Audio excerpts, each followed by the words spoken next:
अनुसरितो अमर झाला अंतरला संसारा न देखते गर्भवास कधी दास विष्णूचे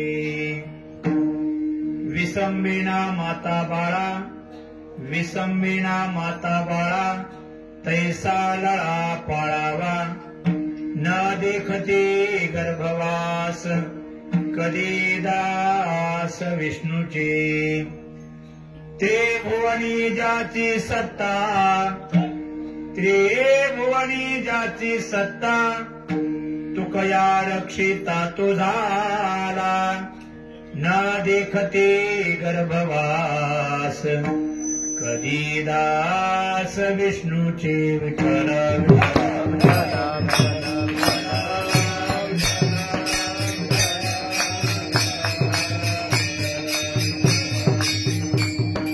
नमामि सद्गुरुं शान्तं सच्चिदानन्द विग्रहं पूर्ण ब्रह्म परानन्दम्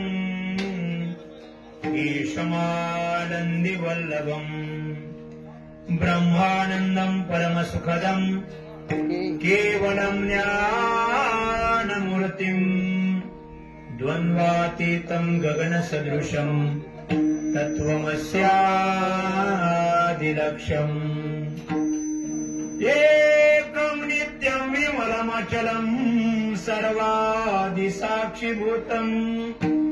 भावातीतं त्रिगुणरहितं सद्गुरुं तं नमामि वसुदेवसुतं देवं कंसचाणूरमर्दनं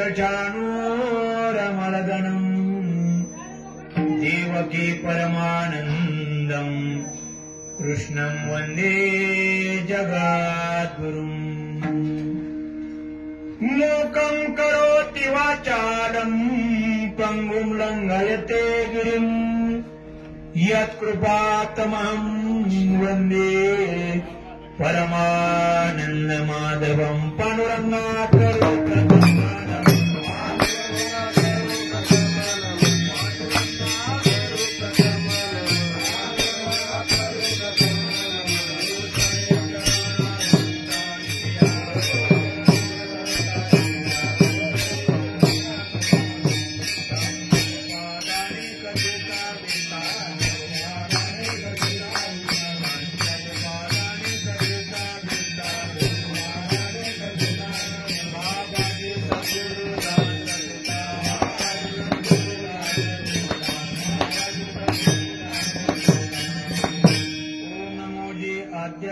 वेद प्रतिपाद्य जय जय स्वसंविद्या आत्मरूपा देवा तुझी गणेशु सकलार्थमते प्रकाशु म्हणे निवृत्तीदासु अवधारी जोजी श्री संतांची या माता चरणावरी श्री संतांची या माता चरणावरी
अनुसरी तू अमर झाला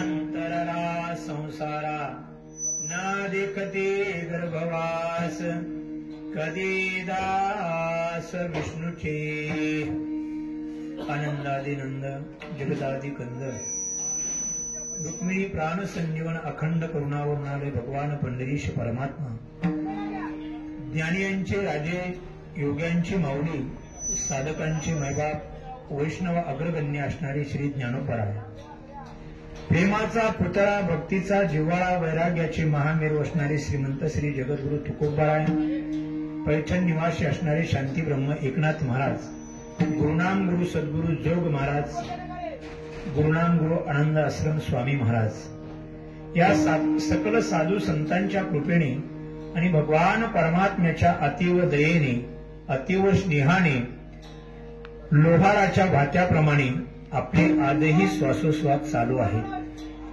आणि ते श्वासोश्वास व्यर्थ जाऊ नयेत, सत्कारणी लागावेत, चिंतनामध्ये लागावेत म्हणून आपण चिंतना करता जगद्गुरु तुकोबारायांचा 4 चरणाचा अभंग सेवेकरिता निवडलेला आहे.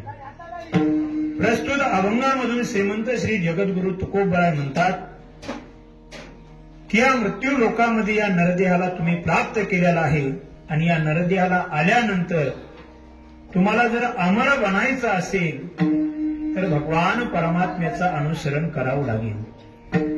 जो कोणी भगवान परमात्म्याचं अनुसरण करेल तो मात्र या मृत्यू लोकामध्ये येऊन सुद्धा आपलं जीवन अमर बनवत असतो. तुकोबाराय म्हणतात मी केवळ तुम्हाला सांगत नाही, ज्या भगवान पंढरीश परमात्म्याचं मी जन्माला आल्यानंतर अनुसरण केलं आणि माझंही जीवन मी अमर बनवलं, ज्या परमात्म्याची सत्ता गावापुरती मर्यादित नाही, तालुक्यापुरती मर्यादित नाही, तर ज्या परमात्म्याची त्रिगुणावरती सत्ता आहे त्या परमात्म्याने माझंही रक्षण केलं आणि मला अमर बनवलं. तुमचंही जीवन तुम्हाला अमर बनवायचं असेल तर त्या भगवान परमात्म्याचं अनुसरण करावं. विठाला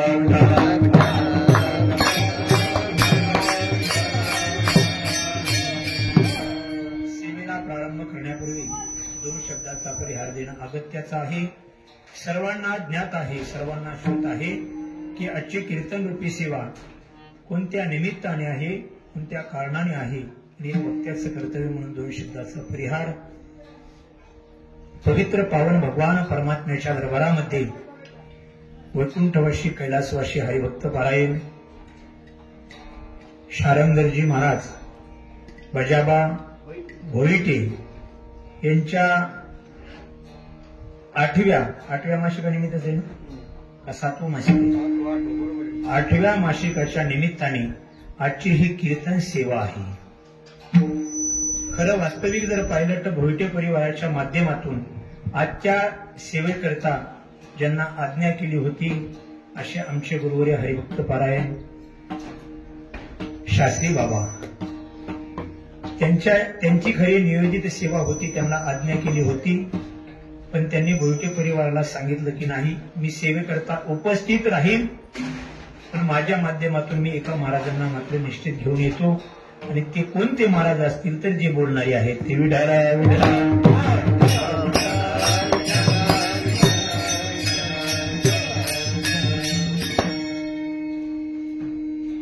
ज्यांचं आज आपण 8वं मासिक करतोय, आपल्यामधून निघून गेलेले त्यांना 8 महिने पूर्ण झालेले आहेत.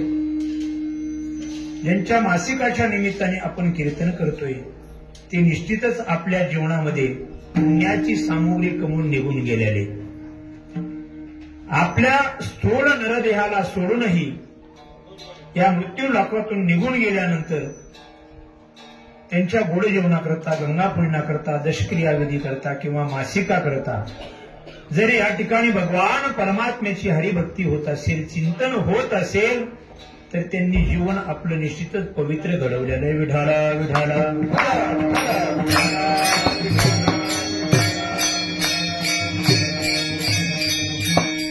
पुण्यवान व्यक्ती आपल्यातून निघून गेल्यानंतर आपल्याही जीवनामध्ये काहीतरी त्यांच्या मासिकाच्या निमित्ताने आपल्याही पदरामध्ये पुण्य पडावं म्हणून प्रत्येक महिन्याला त्यांच्या पुण्याचं स्मरण व्हावं म्हणून भोईटे परिवाराच्या माध्यमातून अर्थात हरिभक्त पारायण वैकुंठवासी शारंगधरजी बापू यांची असणारी 3 चिरंजीव श्रीयुत तुळशीरामजी शारंगधरजी भोईटे, श्रीयुत एकनाथजी मिनीनाथ शारंगधरजी भोईटे आणि एकनाथजी शारंगधर भोईटे या 3 चिरंजीवांनी आपल्या पित्याचं प्रत्येक महिन्याला स्मरण व्हावं आणि ते स्मरण भगवान परमात्म्याच्या चिंतनाने, भगवान परमात्म्याच्या भजनाने, भगवान परमात्म्याच्या हरिभक्तीने व्हावं म्हणून हा कीर्तनाचा केलेला खटाटोप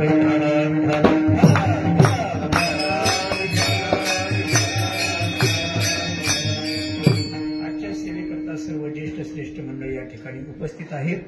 गायनाचार्य मंडळी आहेत, वादनाचार्य मंडळी आहेत, कीर्तनकार मंडळी आहेत, कथाकार मंडळी आहेत, प्रवचनकार मंडळी आहे. त्याच्यामध्ये आमचे गुरुवरी शास्त्री बाबांची स्वतः उपस्थिती या ठिकाणी आहे. ते कौतुक पाहण्याकरता या ठिकाणी उपस्थित आहेत. आमचे सुंदर असे गायनाचार्य, मृदंगाचार्य, कीर्तनकार, जोग महाराजांच्या संस्थेचे माजी विद्यार्थी आमचे गुरुबंधू असणारे कृष्णाजी महाराज त्यांची आजच्या कीर्तनासाठी उपस्थिती आहे. आमच्या बरोबर आलेले हरिभक्त पारायण जोग महाराज संस्थेचे माजी विद्यार्थी आमचे गुरुबंधू गायनाचार्य, कीर्तनकार असे सुंदर असे शरद महाराज आहिर त्यांची आज कीर्तनासाठी उपस्थिती आहे. ही सर्वच गायनाचार्य, वादनाचार्य मंडळी सर्वांची नावं ज्ञात नाहीत. पंचक्रोशीमधून आलेली ही मला वाटते काही चिंबळ्याची मंडळी आहेत, भजनी मंडळी, काळेवाडीचे भजनी मंडळ आहेत. पंचक्रोशीमधून आलेली ही सर्व भजनी मंडळी आहे. श्रवणाकरता ही सर्वच ज्येष्ठ श्रेष्ठ मंडळी, वारकरी मंडळी आजच्या कीर्तनासाठी उपस्थित आहेत. शिर्के बाबा त्यांची आजच्या कीर्तनासाठी उपस्थित. कोणत्या मठातले? शिरवळकर मठातले मुख्य असणारे बाबा या आजच्या कीर्तनासाठी उपस्थित आहेत. इथं जेवढीही काही मंडळी कीर्तनासाठी उपस्थित आहेत, विनेकरी बाबा आहेत. आमचे आपली संस्कृती, आपला इतिहास या युट्यूब चॅनलचं प्रसारण करत असणारे आमचे हरिभक्त पारायण गुरु भाऊ सांगळे त्यांची शास्त्री बाबांच्या आज्ञेने आज या ठिकाणी उपस्थिती लाभलेली आहे. सांगळेवाडीमधले आमचे सुनील दादा आम्हाला इथपर्यंत घेऊन वेळेला पोहोचले. आमच्या गाडीनं म्हणलं आम्ही संध्याकाळी कीर्तनाला असतो. तुम्ही म्हणता तुमची काय बैलगाडी का? बैलगाडी नाही, पण बैलगाडी सारखीच आहे.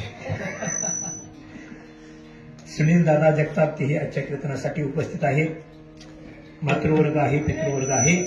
सर्वांच्या उपस्थितीमध्ये आपल्याला नियोजित वेळेमध्ये भगवान परमात्म्याच्या चरणी सेवा समर्पित करायची.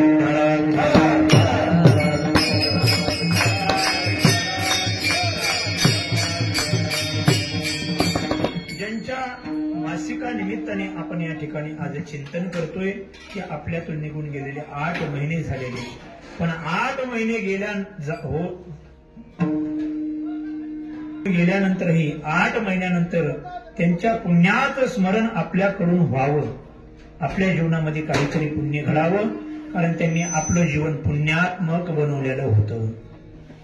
आपल्या जीवनामध्ये जन्माला येऊन पवित्र पावन अशी गळ्यामध्ये तुळशीची माळ धारण केलेली पंढरपूरची महिनावारी चालू आहे. आपलं जीवन जिवंत असताना भरपूर अन्नदान केलेलं आहे, द्रव्यदान केलेलं आहे, त्यांच्या हातून भूदान केलेलं आहे. अनेक दानाच्या माध्यमातून, चिंतनाच्या माध्यमातून, पंढरपूरची वारी असेल अशा माध्यमातून आपलं जीवन पवित्र पावन ज्यांनी बनवलेलं आहे, त्याच पद्धतीने आपलंही जीवन त्यांचं स्मरण करून पवित्र पावन बनवण्याकरता आजची ही कीर्तनाची सेवा आहे.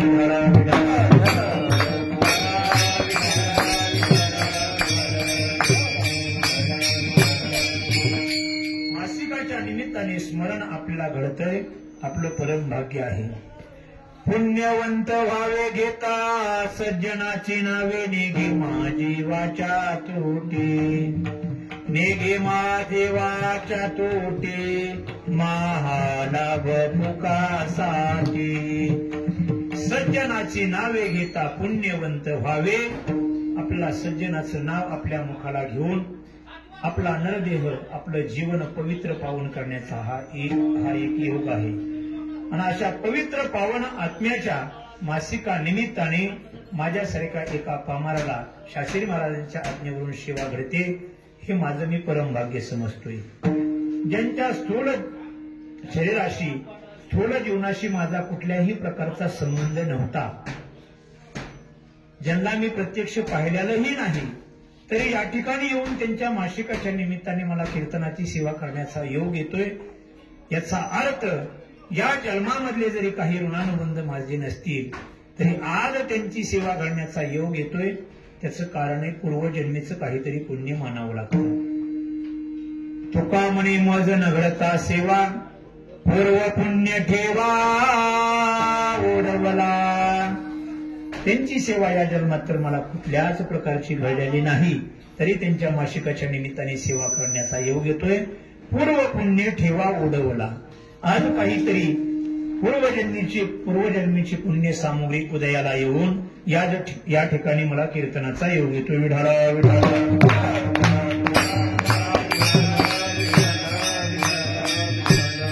मासिकाच्या निमित्ताने स्मरण करून भोयटे परिवाराला तर पुण्य प्राप्त होतेच, पण त्यांच्या निमित्ताने आपल्याला सुद्धा पुण्य सामुग्री आपल्या जीवनामध्ये कमवता येते. आपले पूर्वज पुण्यवान होऊन गेलेले ते आपल्यातून निघून गेल्यानंतर त्यांच्या पुण्याचं स्मरण नाही केलं तर वैकुंठवासी गुले बाबा नेहमी पाठामध्ये सांगायचे की त्यांचं मात्र काहीच बिघडत नाही, पण आपलं मात्र बिघडल्याशिवाय राहत नाही. कारण त्यांचं काहीच बिघडणार नाही, पण आपलं मात्र बिघडल्याशिवाय राहत नाही. कारण ज्या कुळामध्ये ज्या वंशामध्ये आपण आज वावरतोय त्या पितर लोकांचे जर आशीर्वाद आपल्या जीवनामध्ये नसतील तर आपल्या कुटुंबामध्ये, आपल्या वंशामध्ये, आपल्या कुळामध्ये सुख, समृद्धी, वैभव, शांती, समाधान हे अखंड नादावं असं वाटत असेल तर आपल्या पूर्वजांचे आपल्याला आशीर्वाद लागतात.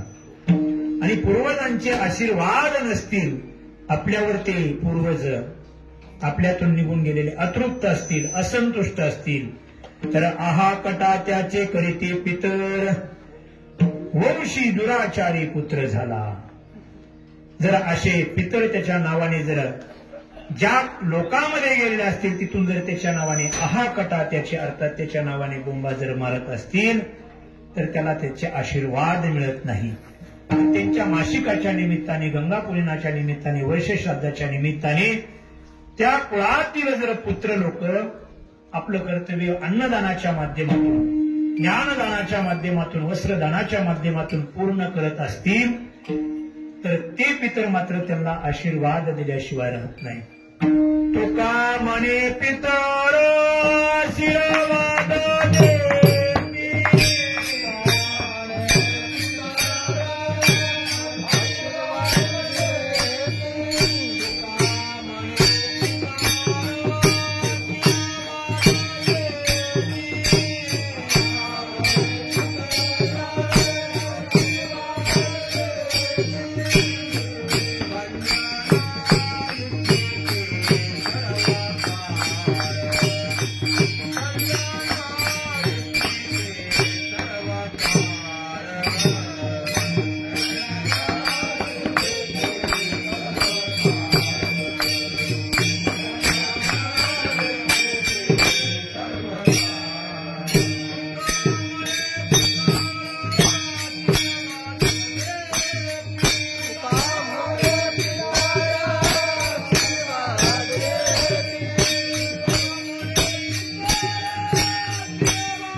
आशीर्वाद देती. शक्यतो हा अभंग गात्यामध्ये सापडत नाही, पण वैकुंठवासी गुरुवरे वक्ते बाबा नेहमी हा अभंग सांगायचे. तुका म्हणे पितरा आशीर्वाद देती, कल्याण इच्छिती सर्व काळ. ते मात्र पितर लोक त्यांचं कल्याण इच्छित असतात, आणि ज्या कुळाचं कल्याण पितर लोकांनी इच्छिलेलं आहे त्या कुळामध्ये सुख, समृद्धी, वैभव, शांती ही अखंड नांदत असते. एखाद्या कुटुंबामध्ये जर एकमेकाचं जमत नसेल, भावाभावाचं जमत नसेल, पती पत्नीचं जमत नसेल, अर्थात पती पत्नीचं भांडण तंटा कलह होत असेल तर त्याला अनेक कारण असतात, पण एक कारण शास्त्राने सांगितलेलं आहे, ज्या कुळातील पितर लोक संतुष्ट नाहीत त्या घरामध्ये पती पत्नीचं भांडण कायम होतं. तुम्ही म्हणता महाराज होऊ द्या ना, तुम्हाला काय पडले, आम्हाला त्याच्यामध्ये आनंद आहे भांडणामध्ये. आमच्या संसारामध्ये आमच्या आम्ही पती पत्नी भांडणं करतोय, भांड्याला भांडण लागते, फुटतात, शेपटे होतात, सर्व काय होते, तुम्हाला काय त्याची गरज आहे. पण लक्षात ठेवा, ज्या घरामध्ये पती पत्नीचा कलह भांडण तंटा होत असतो त्या घरामध्ये कधीही लक्ष्मी नांदत नाही. आर्य चाणक्य बोलतात, दाम्पत्य कलह नास्ती तत्र लक्ष्मी स्वयमागता. ज्या घरामध्ये दाम्पत्य नाम पती पत्नीचा कलह होत नाही त्या घरामध्ये लक्ष्मी स्वतः होऊन येते. अर्थात ज्या घरामध्ये पती पत्नीचं नेहमी भांडण होतं, एकमेकाचं मनवैषम्य कायम असतं, त्या घरामध्ये असलेली लक्ष्मी निघून जाते. मला सांगा, संसार करणाऱ्या लक्ष्मणाला लक्ष्मीची अपेक्षा आहे का अवदासीची अपेक्षा आहे? बोला बोला, कोणाची अपेक्षा आहे? लक्ष्मीची अपेक्षा आहे का अवदासीची अपेक्षा आहे? कोणाची अपेक्षा आहे? बोला ती, का सगळे ब्रह्मचारीच आहे? कोणाची अपेक्षा, अवदासीची का? मला तर तुमच्यावर अवदासींनी आल्यासारखं वाटायला तसं वातावरण झालंय दुपारचं, झोपीसारखं वातावरण झालंय. बरोबर आहे का नाही? कोणालाही अवदासीची अपेक्षा नाही, लक्ष्मीची अपेक्षा. आपल्या घरामध्ये आपल्या कुटुंबामध्ये रात्रंदिवस 24 घंटे 12ही महिने अखंड लक्ष्मीचं वास्तव्य असावं अशी प्रत्येकाची अपेक्षा आहे. आपले अनुभव काय आहेत? आपल्या घरामध्ये अखंड लक्ष्मी नांदते का अवदासा? बोला बोला. आता अवदासा म्हणावं तर मग तिकडून नाही अवघड आहे, कारण अवदासा 19 कीर्तन आलेली असू शकते ना. अपेक्षा लक्ष्मीची आहे पण अखंड लक्ष्मी नांदत नाही. त्याचं कारण काय असेल तर घरामध्ये कुठंतरी पती पत्नीचं भांडण होतंय. आपल्या संसारिक जीवनामध्ये जीवन जगत असताना आपल्याला एवढं जरी कळलं की पती पत्नीचे भांडणं लागले आणि भांडणं लागल्याबरोबर लक्ष्मी माता पिशवी भरायला लागली, निघून चालली, एवढं जरी आपल्या लक्षात आलं तर लगेच भांडणं बंद होती. लक्षातच ठेवायचं एवढं सूत्र की भांडणं सुरू झाले की लक्ष्मीने पिशवी भरली म्हणायचं. आणि महाराज, लक्ष्मी घरातून निघून गेल्यानंतर ती जागा काय खाली रिक्त राहत नाही. एका मुख्यमंत्री पदाने जर खुर्ची सोडली तर दुसरा मुख्यमंत्री ते येऊनच बसत असतो. बरोबर आहे का नाही? तसं लक्ष्मी नाही घरामध्ये तर अवदासा घरामध्ये लगेच प्रवेश करते. आणि काय मग अवदासा तिकडून काही 1 किलोमीटर डोक्यावर पदर घेऊन येत नाही, केस बांधून येत नाही, किंवा कपाळाला कुंकू लावून येत नाही. ती कशा पद्धतीने येते हे काही कीर्तनात सांगायची गरज नाही. म्हणून ज्या घरामध्ये सुख समृद्धी वैभव अखंड आनंद नांदावा असं वाटत असेल तर पितर लोक संतुष्ट असणं गरजेचं आहे. आणि पितर लोक संतुष्ट असतील तर घरामध्ये कलह कधी होणार नाही, भांडण कधी होणार नाही. म्हणून आपण पितर लोकांना संतुष्ट करण्याकरता आपल्या हिंदू धर्मामध्ये, भारतीय संस्कृतीमध्ये, वैदिक परंपरेमध्ये एक पितर पाठी महिना असतो. त्याच्यामध्ये आपल्या पितराला संतुष्ट केलं जातं अन्नदानाच्या माध्यमातून की पितर लोक संतुष्ट व्हावेत. म्हणून मी बोलून गेलो की त्यांचं आपण मासिक नाही केलं, वर्ष श्राद्ध नाही केलं, गंगापूजन नाही केलं तर त्यांचं मात्र काहीच बिघडत नाही, पण आपलं मात्र बिघडल्याशिवाय राहत नाही. विढाळा विढाळा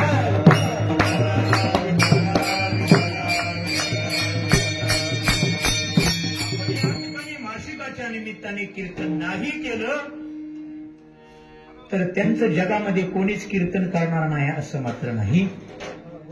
कारण ते पुण्यात्मा होऊन गेलेले, त्यांनी आपल्या जीवनामध्ये पुण्य कमवलेले, त्यांनी आपलं जीवन आजही कीर्तरूपाने आपल्यामध्ये ठेवलेलं आहे. आपल्यामध्ये त्यांचं जीवन आजही अमर रूपाने शिल्लक आहे. त्यांच्या मासिकाच्या निमित्ताने आपण नाही कीर्तन या मृत्यू लोकांमध्ये केलं तर कीर्तन राहील अशातला भाग नाही. त्यांचं कीर्तन आपण इथंच करतोय असं नाही, त्यांचं कीर्तन त्यांच्या मासिकाच्या निमित्ताने आज वैकुंठामध्ये सुद्धा चालू आहे. तुका म्हणे गाजे वैकुंठी सोहळा याही भूमंडळा माझी कीर्ती. तुका म्हणे गाजे वैकुंठी सोहळा. इथं कीर्तन करतोय असं नाही, वैकुंठात सुद्धा कीर्तन चालू आहे. आणि या ही मंडळा माझी कीर्ती. का त्यांची कीर्ती या ठिकाणी पसरलेली? त्याचं कारण आहे, त्यांनी आपली प्राणज्योत, अंतकरण रूपी वृत्ती रूपी प्राणज्योत ही भगवान परमात्म्याच्या चरणावर विलीन केली. या सुंदर नरदेहाला प्राप्त झाल्यानंतर भगवान परमात्म्याचं चिंतन करून त्या भगवान परमात्म्याच्या चरणावरती ज्यांनी आपली प्राणज्योत ठेवलेली, त्याचीच या जगामध्ये कीर्ती सुकीर्ती शिल्लक राहत असते. जगामध्ये कोणाची ही सुकीर्ती पुण्यकीर्ती शिल्लक राहत नाही. त्यांनी आपल्यामधून नरदेह सोडलेला आहे, तरी त्यांचा आपण आज गुणगान गातोय. त्याचं कारण काय असेल तर तुका म्हणे का मरणेची सरे उत्तमची उडे कीर्ती मागे. ते स्थूल देहाने आपल्यातून मेल्याले. काय तुका म्हणे एका मरणेची सरे, ते एकदा त्यांना मरण स्थूल देहाने आल्याने, पण उत्तम चिवरे कीर्ती मागे. उत्तम कीर्ती कोणाची शिल्लक राहत नाही. प्रत्येकाला स्थूल देह सोडावाच लागणार आहे. आणि हा शास्त्राचा सिद्धांत आहे. मृत्यू लोकांमध्ये हा स्थूल देह ज्यांनी प्राप्त केला, नरदेह प्राप्त केला, त्याला एक ना एक दिवस सोडावाच लागतो. जातसेही ध्रुव मृत्यू ध्रुवम जन्म मृतस्य तस्माद परिहार्यते नत्वम सोची तुमरहसी. प्रत्येकाला हा नरदेह सोडावा लागणार आहे. आपल्या कुळामध्ये किती नरदेहाला आले, स्थूल देहाला किती आले आणि किती निघून गेले याची गणना नाही. आजा मेरा पणजा मेरा बाप मसना गेला, देखत देखत नातू बनतो तोही तैसा झाला. तापत्रयाग्नीचा लागला सेवनवा, कवन रिगे कवनाड करी सावा धावा.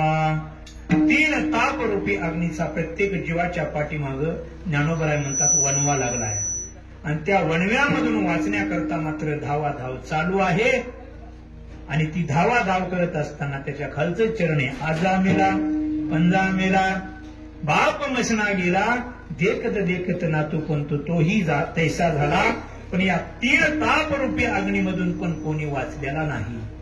ज्ञानोबाई त्याच्या पुढे बोलतात, तुम्हाला त्या 3 ताप रूपी अग्नीच्या वणव्यामधून वाचायचं असेल तर तुम्हाला एकच फक्त साधन आहे, ते म्हणजे संत संग धरा तुम्ही हरे भजन करा. पापीला घराची कारण जात खातो करकरा, जात खातो करकरा. उठा उठा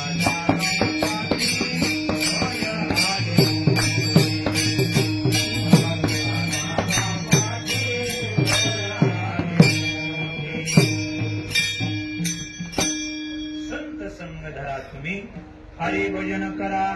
पाटी लागला से काळ दात खातो कर करा. काय नाही, चिंता करू नका. ट्रॅक्टर चाललेलं आहे, पुढे त्याला ढक्की त्यांची कामं करतात, आपण आपलं काम करायचंय.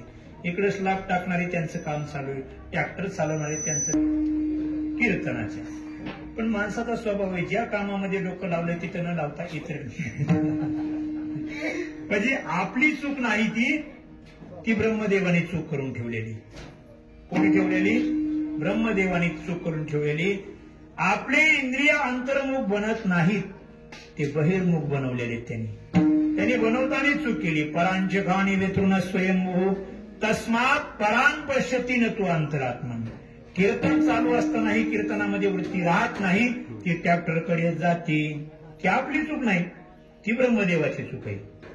पण त्या आपल्या जरी त्या आजोबा पंजोबांनी चूक केली असली, तिला ती चूक नाही, त्याला घोड चूक म्हणायचं. कोणती चूक? घोड चूक. पण आता चूक झालेली, पण तरी आता आपण होऊन द्यायची नाही. आपला शर्ट फाटलेला आहे, मग जास्त फाडायचा नाही, त्याला काय करायचं, शिवून घ्यायचा. तसे इंद्रिय बहिर्मुखच आहे, त्यांना तर बाहेरच आवडत आहे, आतमधलं आवडत नाही. पण नाही जरी आवडलं तरी त्याला अंतर्मुख करावं लागते.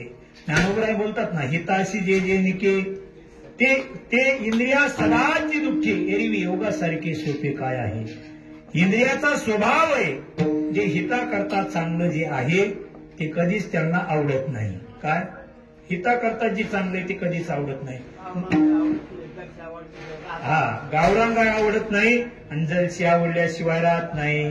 कारण गावरान गाय 5 लिटर दूध देते आणि जर्सी 25 देते. ते दूध नाही पाणीच आहे. वासरू 20,000 एकच आहे. पुन्हा जर्सीचं का गावरान का म्हणलं जर्सीच्या वासराकडे बघितलं 2 दिवस स्वर लागत नाही. काय सांगावं सांगेवाडीमध्ये 2 दिवस जरा स्वर लागा नाही. त्या दिवशी मी सांगितलं ना इथं पवित्र पावन दरबार आहे. ज्या भोयटे परिवाराच्या माध्यमातून गायीचीही सेवा केली जाते, आईचीही सेवा केली जाते. काय ती आपली गो माता आहे. आपण ज्या मातेला गो माता म्हणतो आणि ती माता आज कसायच्या दावणीला आहे. ज्या गायीच्या अंगामध्ये आपण 33 कोटी हिंदू धर्मामध्ये देवी देवता मानतो तीच गाय तीच माता कसायाच्या दावणीला असेल तर आजचा बळीराजा कधीही सुखी होऊ शकत नाही. काय ज्या दारामधलं गोधन संपल्याले त्या व्यक्तीला किती धन प्राप्त झालं तरी तो सुखी बनवू शकत नाही. विढारा त्या ट्रॅक्टरने घोळ केला. तुम्हाला सांगतो ट्रॅक्टरने घोळ केला. आता जास्तच घोळ झाला तर पुन्हा पुढच्या वर्षी आपल्याला त्या ट्रॅक्टरवर जावं लागलं म्हणजे पैत्यावर. कुठे चाललो होतो आपलं गेलं. काय विषय चालू होता. मी हरी भजन करा पाठी लागला से काळ दात खातोकर करा. मला त्या भगवान परमात्म्याचं चिंतन केल्याशिवाय संतांच्या संगतीत जाऊन चिंतन केल्याशिवाय आपला चालू कीर्तन कुठे चाललंय हे सुद्धा आठवण येत नाही. आपण जर विठ्ठल विठ्ठल नसतं ना म्हणलं तर 1 घंटा सुद्धा आपल्याला आठवण नसतं कुठे चाललंय. पण संत संगदारा तुम्ही हरिभजन करा पाठी लागला असे काळ दात खातोकर करा. प्रत्येकाच्या पाठीमागं काळ लागलेला आहे. प्रत्येकाला मात्र तो घेऊन जाणार आहे. काय आणि घेऊन गेल्यानंतर प्रत्येकाला मरावं लागणार आहे. पण मला सांगा प्रत्येकाला मरणं आवडत आहे का न मरणं आवडत आहे. मर हा बोलण्यासाठी ती पुढची प्रक्रिया झाली. पण त्याच्या अगोदर एक प्रक्रिया आहे. आगा न मरणे निर्विवाद जगा पडिये. या जगाला जर काय आवडत असेल तर मरण आवडत नाही. का कोणाला आवडत आहे मरण. बोला बोला मला वाटतंय कोणाला मला वाटतंय का. मरायचा विषय जरी कळला तरी सीसीटीव्ही कॅमेरे खाली पडायला लागले. म्हणजे असं करायलेत माणसं. काय बोलायलेत महाराज मारायला आवडते का. मारायला आवडत नाही ज्ञानोबा म्हणतात. एवढंच नाही आगा मर हा बोलणं सहाती. एखाद्याला मर म्हणलं तरी सहन होत नाही. उन्हाळ्याच्या दिवसामध्ये तो लहान बाळू उन्हामध्ये मित्राबरोबर खेळत असतो. आई त्याला वारंवार सांगत असते अरे बाळू उन्हामध्ये खेळू नको सावलीला खेळ. उन्हामध्ये खेळू नको सावलीला खेळ. बाळू मात्र आईने सांगून ऐकत नाही. 1 वेळा आई सांगते 2 वेळा सांगते 3 वेळा सांगते 4 वेळा सांगते. 1 तास होतो 2 तास होतो पण बाळू काय ऐकत नाही. शेवटी अंतःकरणामध्ये प्रेम आहे पण वरवरून ओठावर राग येतो आणि आई मात्र रागाने म्हणते बाळ्या सावलीला मर. काय म्हणते आई बाळ्या सावलीला मर. महाराज मर हा शब्द कानातून आतमध्ये हृदयापर्यंत बाळ्याच्या पोहोचतो. आई मला मर म्हणते. आई मात्र मोठ्याने मर म्हणते. पण बाळ्याला मर हा शब्द ऐकल्याबरोबर बाळ्या मात्र आईला म्हणतो तूच मर की मला कशाला मर म्हणते. काय म्हणतो बाळू तूच मर की मला कशाला मर म्हणते. ज्ञानोबा म्हणतात आगा मर हा बोलणं सहाती. एखाद्याला मर म्हणलं तरी सहन होत नाही आणि मेलियावर तरी रडती. मरायची भाषा तर अलीकडे. मग मरावं आपलं प्रत्येकाला वाटत नाही पण मरावं लागणार आहे का नाही लागणार आहे. बोला बोला मरावं लागणार आहे का नाही मरावं लागणार. मरावं लागणार आहे. या स्थूल देहाने आपल्याला अमर कधीही बनता येणार नाही. काय या स्थूल देहाने आपल्याला अमर कधीही बनता येणार नाही पण सूक्ष्म देहाने मात्र अमरत्व आपल्याला सिद्ध करता येणार आहे. विढाला विढाला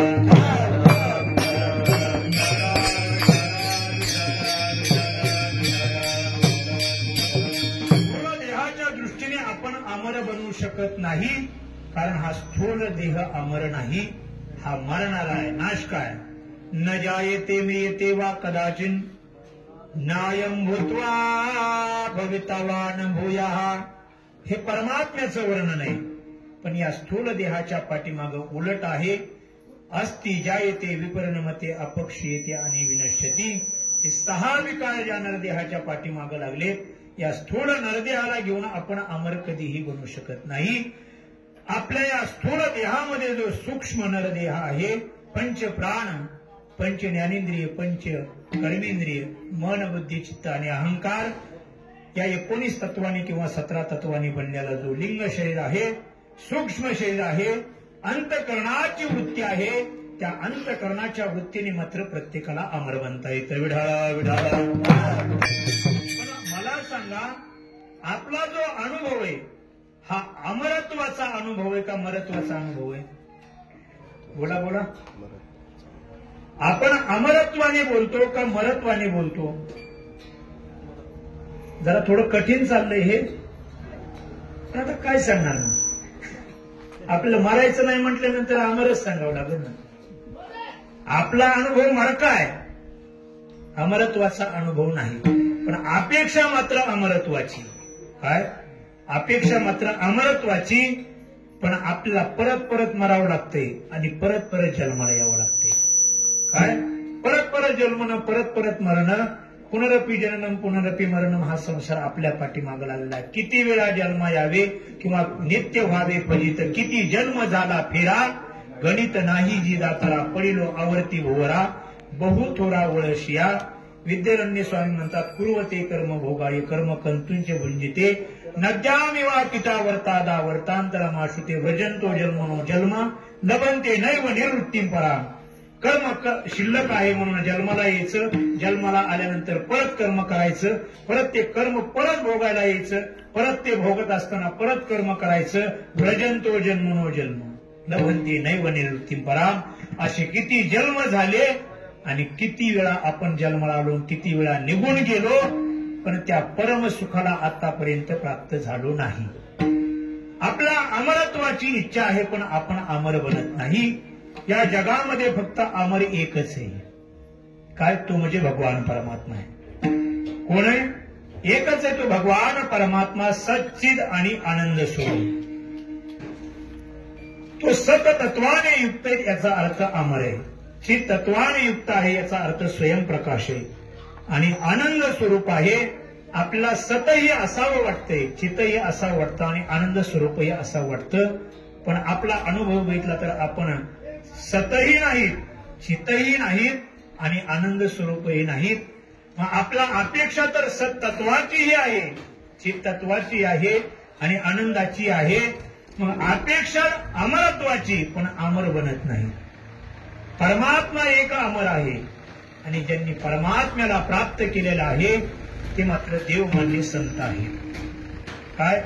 संतत्व ज्या अमरत्वाला ज्यांनी प्राप्त केले ते संत एक अमर आहेत.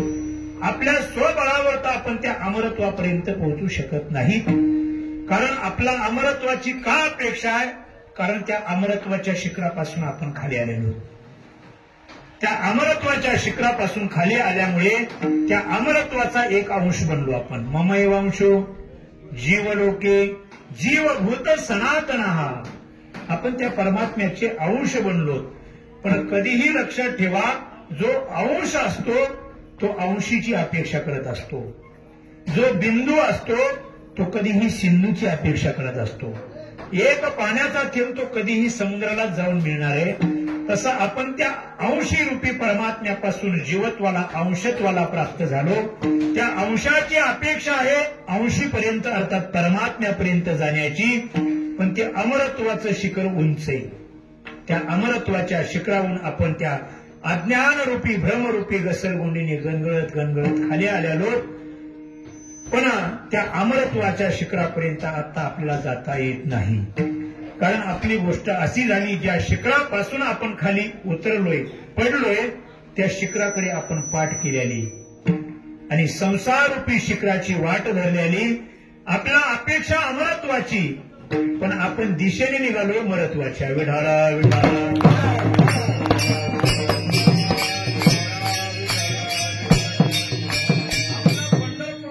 असेल तर पंढरपूरच्या दिशेने निघावं लागेल. तर आपण एक ना एक दिवस पंढरपूरला जाऊ शकतो. पण आपण पंढरपूरच्या दिशेने न जाता पाकिस्तानच्या दिशेने जर निघालो तर किती दिवसात पंढरपूरला पोहोचतो? 2 दिवसांनी, 4 दिवसांनी, 1 महिन्यानी, 2 महिन्यानी. पंढरपूरला तर पोहोचणार नाही. पाकिस्तानला जाऊन मस्जिद ते आपण काजी बनवू. मस्त अशी आडवी टोपीने घालता गोल टोपी घालून येऊ. गंधाचा ना आपला विषयच राहणार नाही. का?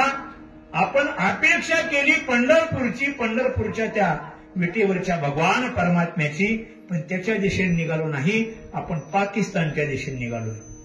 आपला अपेक्षा अमरत्वाच्या शिखराची, परमात्मरूपी शिखराची, पण त्या शिखराच्या दिशेने आपण निघालेलो नाही. मरत्वरूपी संसाराच्या दिशेने निघालेलोय, म्हणून आपला अमरत्व प्राप्त होत नाही. विढाला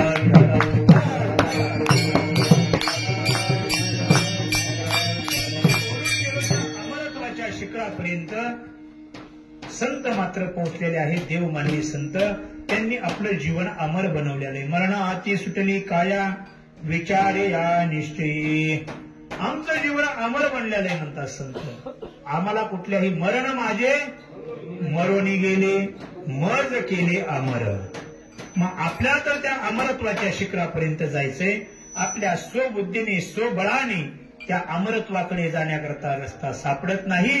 ज्यांनी अमरत्वाचं शिखर गाठलेलंय त्या साधू संतांच्या मार्गाने जर आपण गेलो, त्यांच्या मार्गदर्शनाने, त्यांच्या उपदेशाने, त्यांनी ज्या वाटेने मार्गक्रम त्या अमरत्वाच्या शिखरापर्यंत केलेले, त्या वाटेने जर आपण गेलो तर निश्चित अमरत्व आपल्याला प्राप्त होणार आहे.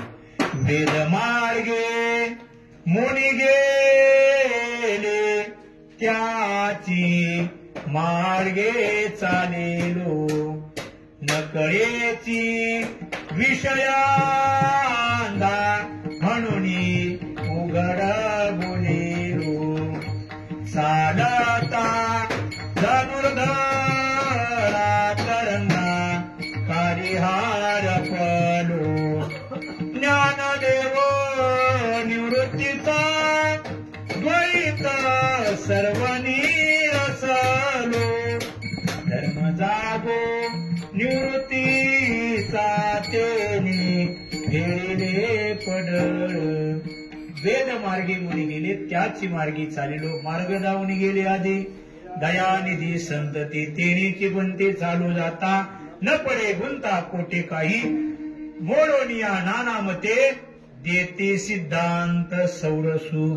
ते साधू संत मात्र आपला चांगला अशा प्रकारचा सिद्धांत देत असतात. आणि ते ज्या अमरत्वाच्या शिखरापर्यंत ज्या मार्गाने पोहोचले त्या मार्गाला आपल्याला सांगत असतात. तुकोबरा अमरत्वाच्या शिखरापर्यंत पोहोचले आहे.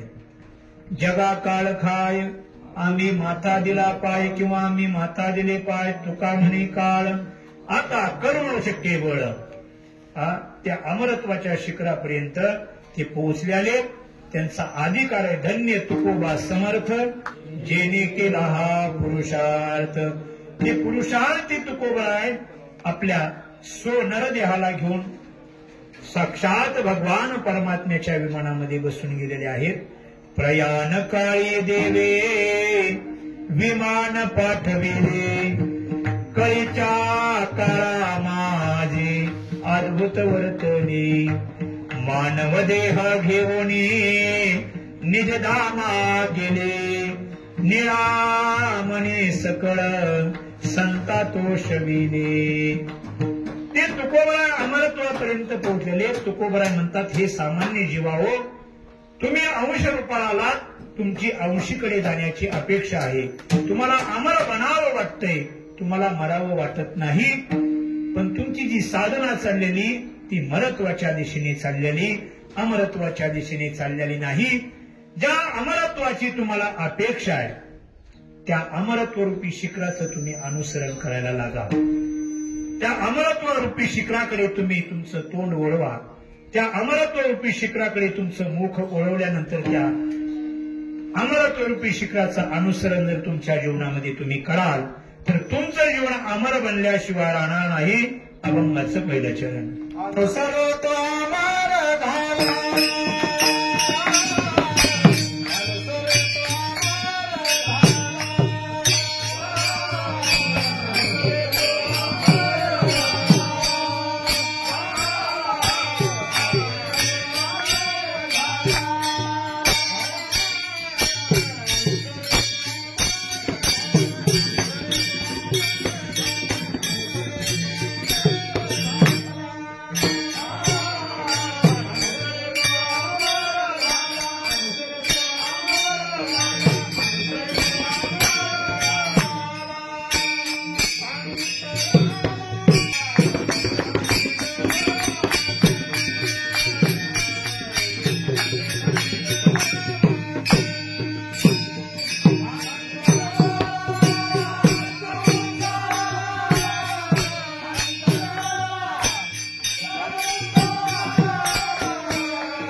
तो अमर झाला अंतरला संसारा.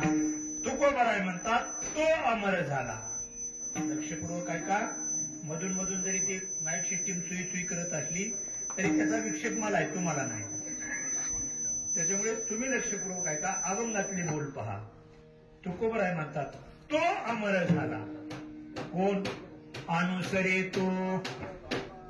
इथं तुकोबराने तो हे सर्वनाम टाकलंय आणि हे तो सर्वनाम सामान्य, त्याला संस्कृत मध्ये तत् सर्वनाम म्हणतात. तुकोबराय म्हणतात तो अमर झाला. कोण? जो अनुसरे. जो सर्वनाम आलेलं नाही, पण जिथं तो येतो तिथं जो येतो आणि जिथं जो येतो तिथं तो येतो. जसं कृष्ण महाराज म्हणत असतात, जर आहिरे महाराज आले तरच मी येणार, आणि ते म्हण कृष्ण महाराज आले तरच आहिरे महाराज येणार. हा जर तरचा संबंध आहे. व्याकरणामध्ये त्याला परिभाषा आहे. यद तदयोर नित्य संबंध. हा यद आणि तत् सर्वनामाचा नित्य संबंध सांगितलेला आहे. इथं तो सर्वनाम आले, तो अमर झाला. कोण? तो कोण झाला? जो अनुसरे, तो अमर झाला. इथं जो सर्वनाम अभंगामध्ये नाही आलेलं, त्याला आद्यारोध घ्यावं लागतं. जो अनुसरे तो अमर झाला, कारण त्यांचा नित्य संबंध आहे. एका ज्ञानोबरांच्या अभंगामध्ये तो संबंध सांगितलाय. जववरी तववरी जम्मुख करी गर्जना, जव त्या पंचानना देखील नाही बाप. जववरी तववरी. जववरी आहे तिथं तववरी आहे, जिथं तववरी आहे तिथं जववरी असते. माणसं म्हणतात ना, तो जर आला तरच मी येणार आहे, जर तो आला तर मी, तर नाही येणार. हा तसं नाही म्हणत ते ना. आता आता अवघड झालंय ते. तो जर येत असला ना सत्यात तर आपला संबंधच नाही, आपण बाजूला. ते पूर्वीच्या काळातलं सांगतोय जर त्याचा संबंध, आताच्या काळातला माहिती. कारण आता परिस्थिती वेगळी झालेली. तो जर आला आणि त्या महाराजाला जर बोलायचं असलं तर मंडपात पाऊल सुद्धा ठेवणार नाही. हे उलट आहे. मग आपण शास्त्राच्या बाहेरच नाही सांगायला लागलो, आपण शास्त्रातल्याला सांगायला लागलोय. आणि हे जे असते तो जर आला तर मी नाही येणार, हे शास्त्रातले नाही, शास्त्राच्या बाहेरचे. ते तिकडे पाचटात टाकायचं उसाच्या पाचटामध्ये. तुकोबरायचे एक एक शब्द पहा. तो अमर झाला म्हणतात. कोण? जो अनुसरे.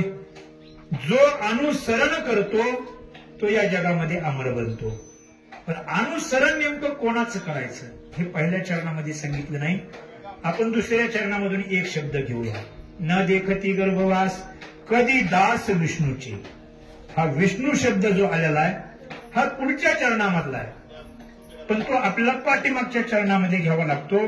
त्याला न्यायशास्त्रामध्ये सिंहावलोकन न्याय म्हणतात. सिंह जंगलामध्ये चालत असताना काही पावलं चालतो आणि काही पावलं चालल्यानंतर पाठीमागं ओळून बघतो, कारण ही सिंहाची खुबी त्याच्या जीवनामध्ये. पुढच्या चरणामध्ये विष्णू हे पद आलेलं आहे. आपल्याला ते पद सिंहावलोकन न्यायाने पहिल्या चरणात घ्यावं लागतं.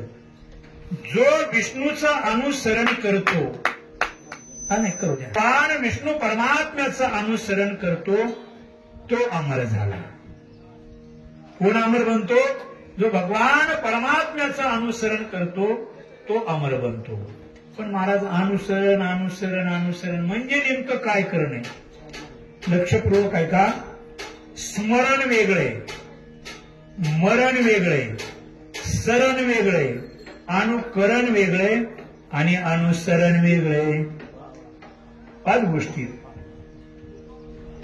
स्मरण वेगळं, मरण वेगळं, सरण वेगळं, अनुकरण वेगळं आणि अनुसरण वेगळं. अनंत काळाच्या अनंत जन्माच्या आपल्या अंतःकरणामध्ये ज्या आठवणी असतात, ज्या संस्कार असतात आणि त्या ज्यावेळेस उद्भूत होतात, अंतःकरणामध्ये येतात, त्यावेळेस त्याला स्मरण म्हटलं जातं. काय म्हटलं जातं? स्मरण. या स्थूल नरदेहाला ज्यावेळेस या स्थूल नरदेहातून पंच प्राण निघून जातात, त्या कर्मानुसार लोकांतरला ज्यावेळेस निघून जातो, हा स्थूल देह पडल्यानंतर त्याला व्यावहारिक पातळीवरती मरण म्हटलं जातं, कारण पारमार्थिक मरण वेगळे आणि व्यावहारिक मरण वेगळे. पंचदशीमध्ये त्याचं सुंदर चिंतन आणले. दुसऱ्या प्रकरणामध्ये या स्थूल देहाला पंच प्राण सोडून जातात. हा स्थूल देह पडल्यानंतर त्याला मरण आलं म्हणतात, हे मरण वेगळे. हा स्थूल देह पडल्यानंतर काही लाकडं घेऊन स्मशानभूमी मध्ये रचले जातात, त्याला सरण म्हणतात. काय म्हणतात? सरण. सरण म्हणतात. हा जेवण सरत नाही ते वेगळं, हे सरण आहे. ते रचलं जातं या स्थूल देहाला चिता पेटवण्याकरता. स्मरण वेगळं, मरण वेगळं आणि सरण वेगळं. त्याच्यानंतर आहे अनुकरण. एखाद्या व्यक्तीप्रमाणे हुबेहूब बोलणं, त्याच्याप्रमाणेच चालणं, त्याच्याप्रमाणेच वागणं. एखादी व्यक्ती जशी, एखादी महाराज जसे कीर्तन करतात तशाच पद्धतीने कीर्तन करणं, ते जसे हातवारे करतात तसेच हातवारे करणं. आपले हात बोट वाकडे नसले तरी तसेच वाकडे करणं, याला अनुकरण म्हणतात.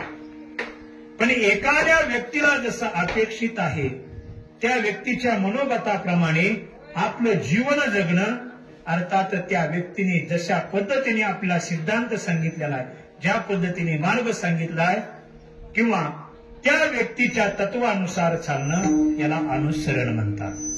काय? आणि जो भगवान परमात्म्याचं अनुसरण करतो तो या जगामध्ये अमर बनतो. हे अनुसरण या शब्दाचे व्याकरणामध्ये वेगवेगळ्या प्रकारचे अर्थ केलेत, पण सोप्या भाषेमध्ये सांगतो, अनुसरण शब्दाचा अर्थ आहे भगवान परमात्म्याची शरणागती जो स्वीकारतो तो आपलं जीवन अमर बनवतो. भगवान परमात्म्याची भजन भक्ती जो आपल्या जीवनामध्ये येऊन करतो तो आपलं जीवन अमर बनवतो. विठ्ठला विठ्ठला.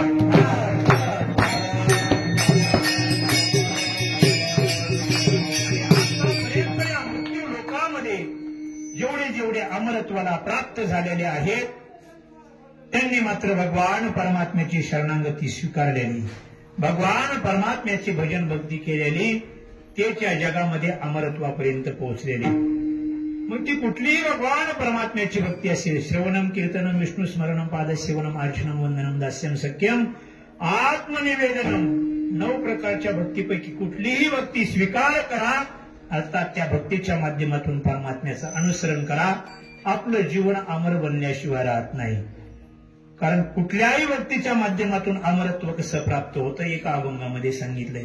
श्रवणे कीर्तने झाले ते पावन, सनकाधिक जान परमभक्त, झाले ते विश्रांती याजका सकळा, जीवी जीवन कळा श्रीमूर्ती रया, दास्यत्व निकट हनुमंते पैकेले, म्हणून देखिले रामचरण. कुठलीही भक्ती करा, त्या भक्तीच्या माध्यमातून अनुसरण करा, आपलं जीवन अमर बनल्याशिवाय राहत नाही. म्हणून तुकोबराय म्हणतात, अनुसरे तो अमर झाला अंतरला संसारा. पण ते अनुसरण करत असताना कायेने, वाचेने आणि मनाने ते अनुसरण असलं पाहिजे. काय? कायेने, वाचेने आणि मनाने मात्र आपलं अनुसरण असलं पाहिजे. दळिता कांदिता जेविता गिबाई. आज जनाबाई आपल्यामध्ये अमरत्वाने शिल्लक आहे. आमचे परमहंस परिव्राजकाचार्य भारतानंद स्वामीजी सांगत असतात पाठामध्ये, एक दासी म्हणून काम करणारी जणी नामदेवरायाच्या कीर्तनामध्ये पाठीमागे उभा राहते. संयोगाचा भक्तनामा उभा कीर्तनी, पाठीमागे डोळे झाकून उभी ती जणी. ती दासी असणारी जणी कीर्तनामध्ये टाळ घेऊन डोळे झाकून नामदेवरायाच्या कीर्तनामध्ये उभा राहते. तिचं अमरत्व आपल्यामध्ये आजही शिल्लक आहे. त्याचं कारण जर काय असेल तर त्या जनाबाईचं जीवन हे कायेने, वाचेने, मनाने आणि भगवान परमात्म्याच्या चरणावर लीन आहे. काय? जनाबाईच्या गौऱ्या विठ्ठल विठ्ठल म्हणायच्या. काय? मूक विठ्ठल विठ्ठल म्हणत असेल यात नवल नाही, गौऱ्या विठ्ठल विठ्ठल म्हणायच्या. आणि आपल्या गौऱ्या, अहो आपल्या गौऱ्या शिल्लक राहिल्या नाही, गौऱ्या तपायला कोणी शिल्लक नाही.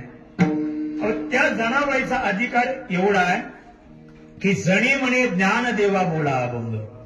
ज्या ज्ञानोबराने संप्रदायाचा पाया रचावा त्या ज्ञानोबराला कीर्तनामधले चाल सांगण्याचा अधिकार कोणाचा आहे? जनाबाईचा आहे. बरं, तेवढा अधिकार निर्माण का झाला? तर केवळ भगवान परमात्म्याचं अनुसरण प्राप्त करून सुंदर माझे जाते गे फिरे बहुते के ओव्या गाव कौतुके तुये रे बा विठ्ठला.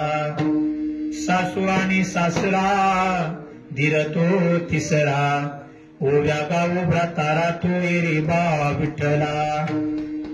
विठ्ठलाला जात्यावरती ओव्या गाऊन गायल्यामुळे आज त्यांची कीर्ती, त्यांचं अमरत्व आपल्यामध्ये शिल्लक आहे. जणी जाते गाईल गाईल,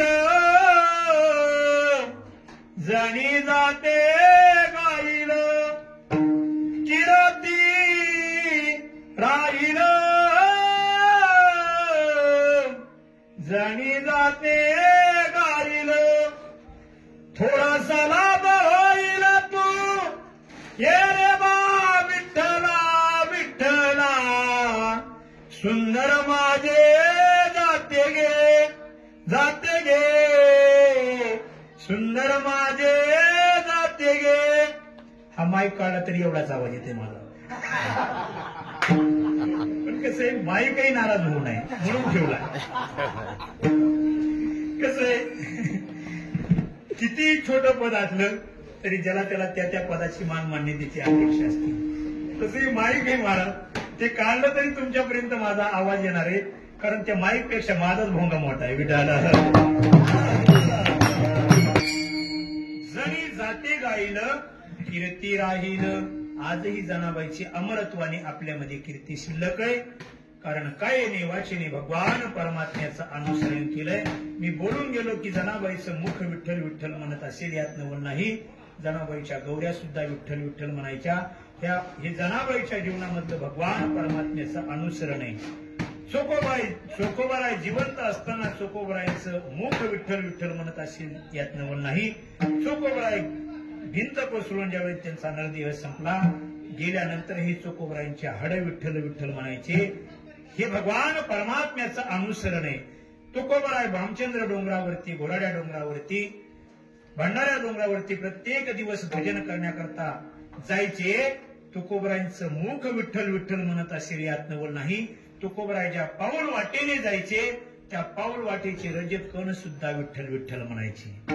रामकृष्ण हरी विठ्ठल केशवा, रामकृष्ण हरी विठ्ठल केशवा, रामकृष्ण हरी विठ्ठल केशवा. रजत कण विठ्ठल विठ्ठल म्हणावेत. हे जर काय असेल तर हे भगवान परमात्म्याचं अनुसरण आहे. अनुसरे तो अमर झाला अंतरला संसारा. मला जर हनुमंतरायाचं उदाहरण सांगितलं जातं की सर्वात कठीण भक्ती हनुमंतरायाने स्वीकारली आणि स्वीकारल्यानंतर आजही अमरत्वाने अश्वत्थामा बलिर्व्यासो हनुमानश्च विभीषण कृपः परशुरामश्च सप्त येते चिरंजीविनः.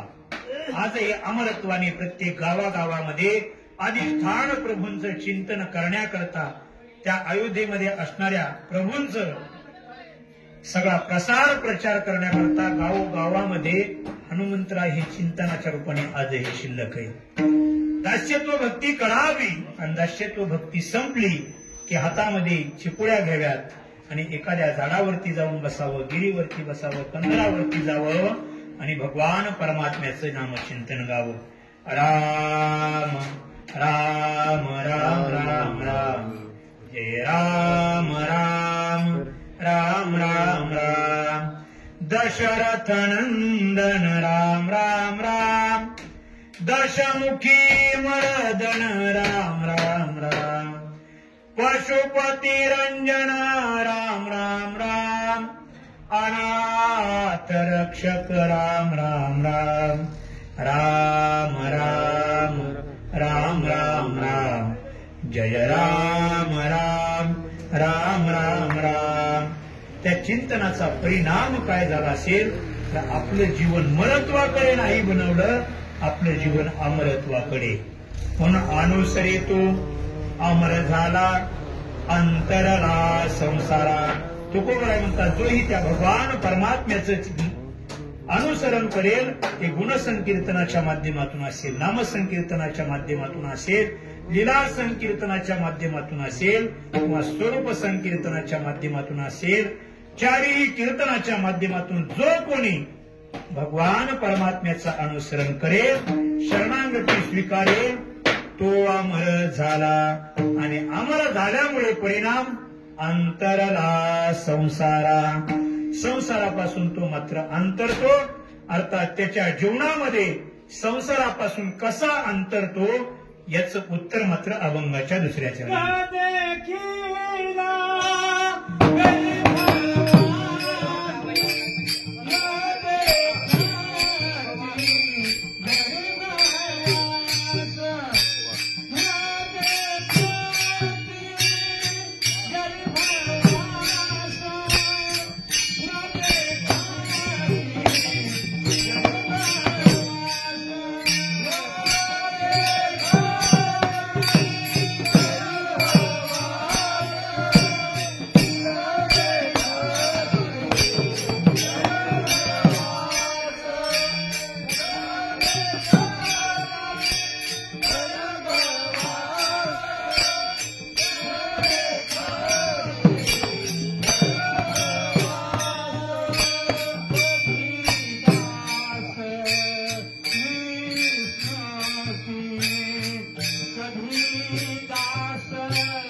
कधी दास विष्णूचे दास कधी गर्भवास न देखती. भगवान विष्णूचे जे दास बनतात त्यांना संसारापासून अंतरतात. अर्थात गर्भवासाचं दुःख त्यांच्या जीवनामध्ये कधीही प्राप्त होत नाही. परत परत जन्माला येणं आणि परत परत मरणं हे मात्र त्यांच्या जीवनामधलं संपून जातं. सामान्य जीवाला मात्र बालपण गेले नेनता, तारुण्यदशी विषय व्यथा, वृद्धपणी प्रवर्तली चिंता, मरे मागुता जन्मधरी, मरे मागुता जन्मधरी, मेला की परत जन्माला की परत मरण आहे. उपजेते नाशे, नाशिले पुनरपी दिशे, हे घटिका यंत्र दैसे परिभ्रमेगा. हे घटिका यंत्र मात्र त्याच्या जीवनामध्ये चालू असतं. पण ज्यांनी आपलं जीवन अमर बनवलेलं आहे त्याला मात्र गर्भवासाला येता येत नाही. अर्थात तो येत नाही कारण त्याच्या जीवनामधलं गर्भवासाचं दुःख संपत. आणि या जगामध्ये सर्वात मोठं दुःख जर कोणतं असेल तर ते म्हणजे जन्माला येण्याच्या अगोदरचं गर्भवासाचं दुःख आणि दुसरं दुःख मरणाचं. हे आतमध्ये जे आपल्याला दुःख येतात जातात हे दुःख त्याच्या पुढे काहीच नाही. काहीच नाही. प्रथम केला गर्भीवास, काय ते सांगावे सायास, दुःख भोगिले नवही मास, आलो जन्मास येतवरी. काय सांगू गर्भीची यातना, मज भोगिता नारायणा, मौस मळ मूत्र जाना तू दक्षिणोक्षणा ध्यातसे. आईच्या गर्भाचं दुःख मात्र खूप वाईट आहे. तो जीवात्मा गर्भामध्ये आल्यानंतर देवाला प्रार्थना करतो, एक वेळा करी या दुःखा वेगळे, दुरिताचे जाळे उगवणी, आठवीन पाय हा माझा नवस, रात्रींदिवस पांडुरंगा. हे पांडुरंगा, या आईच्या गर्भाच्या दुःखातून मला एकदा मी बाहेर काढ. मी तुला नवस करतो. कोणता नवस करतो? आठवीन पाय हा माझा नवस. प्रत्येक जीवाने मात्र आईच्या गर्भामध्ये आल्यानंतर प्रवेश केल्यानंतर प्रत्येकाने नवस केलेला आहे. कोणाला नवस केलेला आहे? देवाला. बरं मला सांगा, नवस केलेला फेडायचा असतो का तसाच ठेवायचा असतो? हा, फेडायचा असतो. पण मला सांगा, जीवाने फेडलाय का फेडूनच दिलाय का सोडूनच दिलाय? हा. आणि नवस जर नाही पूर्ण केला तर मग काय होतं हे काय तुम्हाला सांगायची गरज नाही. प्रत्येक जीवाने नवस केलेला आहे, पण आईच्या गर्भामध्ये जो केलेला नवस आहे तो प्रत्येक जीवात्मा विसरला आहे. आणि आईच्या गर्भातून बाहेर आल्यानंतर बाकीचेच नवस सुरू केले त्यांनी. 2 पायाचा नवस, 4 पायाचा नवस, आणि त्याची यांना लय हवस. हे बाकीचे नवस चालू केलेत. ज्याने ज्याने त्या आईच्या गर्भामध्ये नवस केलेला फेडलेला आहे तो जीवात्मा मात्र त्या गर्भवासाच्या दुःखामधून दूर झालेला आहे. न देखती गर्भवास. का ते गर्भवासाचं दुःख भोगत नाहीत? कारण ते विष्णूचे दास बनलेले. काय? जो विष्णूचे दास बनतात त्याला गर्भवासाचं दुःख भगवान परमात्मा प्राप्त होऊन देत नाही. जो मज होय अनन्य शरण त्याचे निवारी मी जन्म मरण. या लागी शरणांगता शरण्य मेची एको तेशामहम समुद्धरता मृत्यू संसार सागरात भवामी नचिरात पार्थ मैया वेशित चेतसा. त्या संसार रूपी सागरातून भगवान परमात्मा म्हणतात मी त्याला तारतो. पण कोणाला? मयी अवेशित चेतसा. ज्याने आपलं चित्त माझ्या ठिकाणी अर्पण केलंय त्याला मात्र तेशाम अहम समुद्धरता, अर्थात त्याचा उद्धार करणारा मी होतो. कोणत्या पद्धतीने? नामाच्या सहस्रवरी नावाया उधारी सजोन या संसारी तारू झालो. ज्ञानोबा म्हणतात माझ्या भक्ता आणि संसाराची चिंता काय समर्थाची कांता पोरांना मागे. भगवान परमात्मा म्हणतात माझा भक्त झालाय आणि त्याला संसाराची चिंता शक्य आहे का? कारण भगवान परमात्म्याचं ब्रीद आहे. ये यथा मम प्रपद्यन्ते तांस तथैव भजाम्यहम मम वर्तमान वर्तन्ते मनुष्या पार्थ सर्वशः. जे जशा पद्धतीने माझी भक्ती करतील त्याच पद्धतीने मी त्यांना सुद्धा भजतो. नवे नवे देवाची आपण कणभर भक्ती करा. देव मनभर आपली सेवा केल्याशिवाय राहणार नाही. देवाच्या वाटेने देवाच्या मार्गाने तुम्ही 1 पाऊल टाका, देव तुमच्याकरता 10 पावलं टाकल्याशिवाय राहत नाही. देवाच्या वाटेने तुम्ही 1000 पावलं टाका, देव तुमच्याकरता 1,00,000 पाऊल टाकल्याशिवाय राहत नाही. पण देवाच्या मार्गाने देवाच्या वाटेने 1 तरी पाऊल टाकणं गरजेचं आहे. पण माणसं पाऊल तर पुढे टाकत नाहीत, उलट 1 पाऊल माग घेते. मग आता 1 पाऊल माग घेतल्यावर देव किती पाऊल माग घेईन? देव बी 10 पाऊलच माग घेईन ना. देवाचं ब्रीद आहे आणि देवाचं ब्रीद हा पूर्ण करणारा देव. ब्रीद ज्याचे जगदानी तोची मनी स्मरावा. तो परमात्मा आपल्या मनामध्ये स्मरण करावा आणि त्याचं स्मरण केलं तर न देखती गर्भवास कधी दास विष्णूचे. तुकोबरा म्हणतात त्या परमात्म्याचा स्वभाव आहे. तो भगवत भक्ताचं कोड कौतुक लळा पुरवतो. पण कशा पद्धतीने पुरवतो? आई जशी आपल्या बाळाचा तिरस्कार करत नाही, द्वेष करत नाही, मत्सर करत नाही, त्या पद्धतीने भगवान परमात्मा सुद्धा आपल्या भगवत भक्ताचं कोड कौतुक लळे पळत असतो. विसंबीना माता बाळा 3ऱ्या चरणामध्ये बोलतात तैसा लळा पाळावा. मातेचं उदाहरण दिलं तुकोबरायने की विसंबीना माता बाळा. माता बाळा न विसंबे. आई आपल्या मुलाला कधीही विसंबत नाही. हा एकदम गावंढळ भाषेतला शब्द आहे. विसंबत नाहीत म्हणतात. खरी कधीही जा, केव्हाही जा, जेवायला मागा, कधी ते माणसं विसंबत नाहीत म्हणतात. कधी त्याचा खालचा अपभ्रंश आहे. विस्मत नाही म्हणतात. विस्मत नाहीत. डोळेच माणसं चांगली, तो कधीच विस्मत नाहीत. बाबा मी 10-15 जण अपरात्री कधी बी कीर्तनाला गेलो, कधी जेवण म्हणला, कधीच नाक मोड नाही ना डोळे मोड नाही, काय विस्मत नाही. विसंबत नाही त्याचा अर्थ आहे ते तिरस्कार करत नाही, द्वेष करत नाहीत, मत्सर करत नाहीत. तुकोबराय म्हणतात माता जी असते, आई असते, माऊली असते, ती आपल्या बाळाचा कधीही द्वेष करत नाही, मत्सर करत नाही, तिरस्कार करत नाही. मुलगा आईचा द्वेष करेल, तिरस्कार करेल, आईला नवे नवे मारेल, नवे नवे नाही जे नाही ते आई वडिलाचा छळ करेल, पण आई मात्र मुलाचा कधी द्वेष करत नाही. आज या कलियुगामध्ये स्वतःचा सुंदर बंगला बांधलेला आहे, मोठी नोकरी लागलेली, मोठा बंगला बांधून गावामध्ये आईशान आरामात राहतोय, पण आईला वडिलांना कुठेतरी शिळचा पत्र्याचा डबा ठोकून दिलेला असतो. एवढं झालेलं असताना सुद्धा ती आई आपल्या मुलाचं कोड कौतुकच करत असते. लळाच पुरवते, कोड कौतुक करते. ती कधी कोणत्या आलेल्या व्यक्तीपाशी, पाहुण्या रावल्यापाशी कधी त्या मुलाबद्दल अपशब्द काढत नाही. का? विसंबेना मातावाळा, जी पवित्र अंतकरणाची, जी पवित्र कुशीची, जी पवित्र मुखाची आई असते, ती मात्र आपल्या मुलाचा द्वेष करत नाही. पण ही तुकोबरायच्या काळातली आई, काय तुकोबरायच्या काळातली आई, आजची कलियुगातली आई जर जन्मालाच येऊन देत नाही तर पुन्हा द्वेषाने मत्सर करण्याची काही आवश्यकताच नाही. गर्भात आल्यानंतरच जर ती आई त्याचा तिरस्कार करत असेल, द्वेष करत असेल आणि बारीक बारीक तुकडे करून जर नालीमध्ये फेकून देत असेल तर तुकोबरायांना जी आई सांगायची ती आई ही नाही. तुकोबरायांना आई कोणती सांगायची?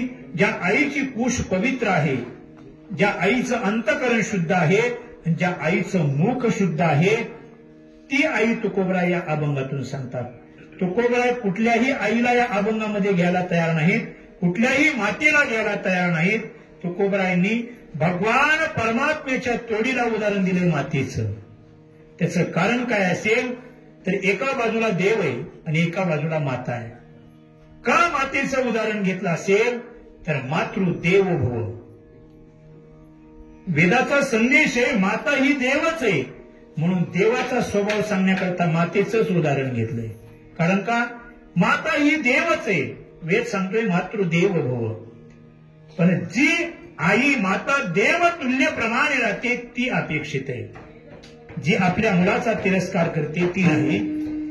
जी माता आपल्या कुशीने पवित्र आहे, अंतकरणाने आणि मुखाने, पण आज काल मात्र माता आई ही मुखानेही शुद्ध राहायला तयार नाही, अंतकरणानेही शुद्ध राहायला तयार नाही आणि आपली कुसही पवित्र ठेवायला तयार नाही. ती माता तुकोबराय सांगू शकत नाही, सांगत नाही.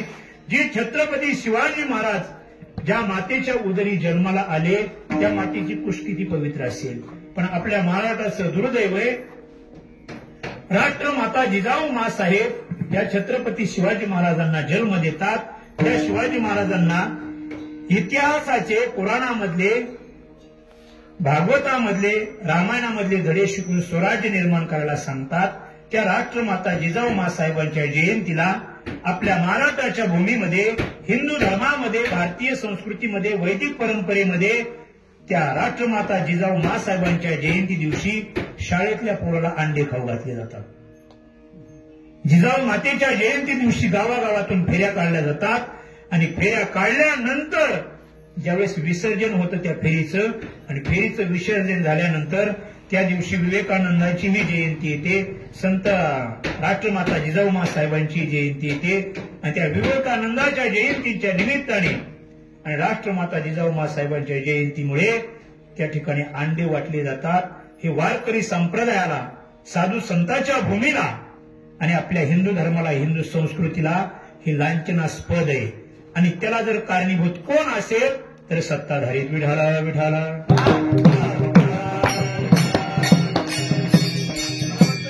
सरकारने काढला होता, आता रद्द केला. मला वाटते संतांनी उठाव केल्यामुळे की विद्यार्थ्याची बुद्धी सकस व्हावी, बलवान व्हावी, दष्टपुष्ट व्हावी, म्हणून त्यांना शाळेमध्ये सकस आहार दिला पाहिजे. कोणता? अंडी.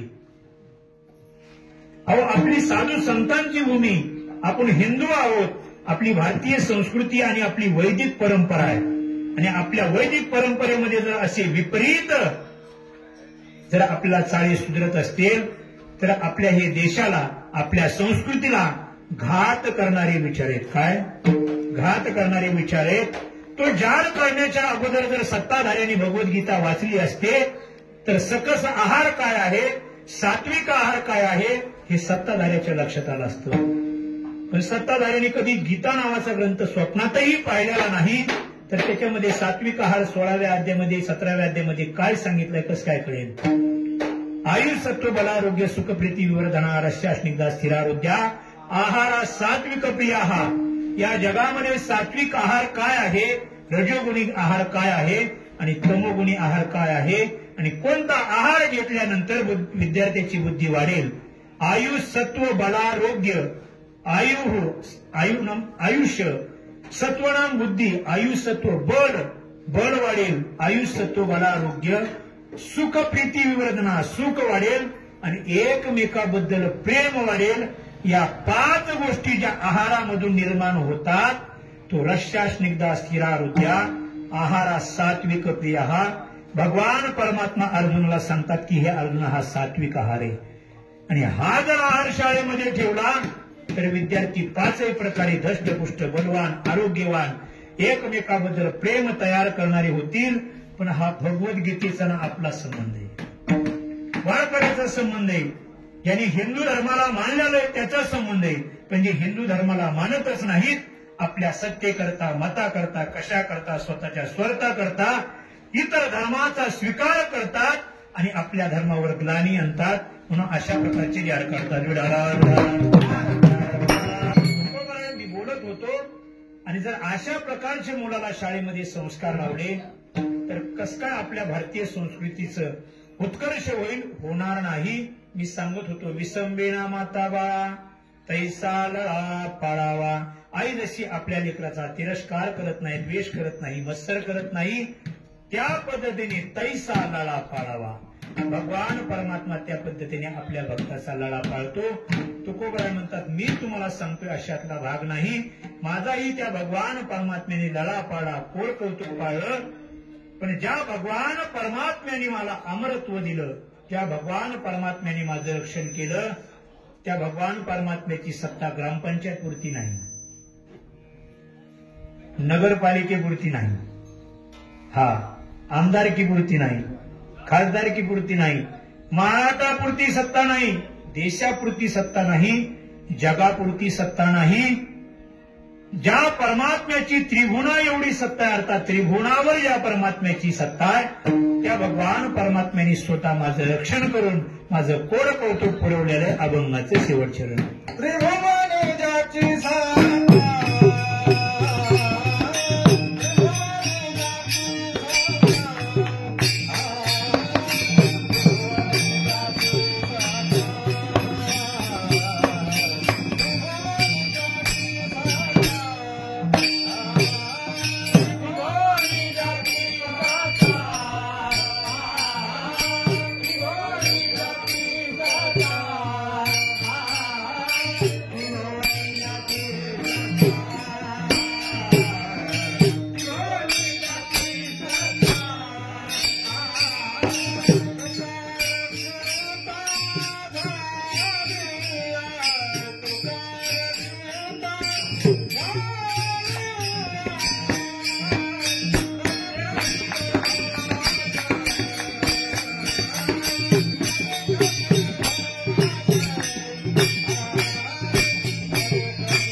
तो कया रक्षिता तो झाला न देखते गर्भवास वेदास विष्णूचे झालेली कीर्तन शिवा भगवान परमात्म्याच्या चरणी समर्पित करूया.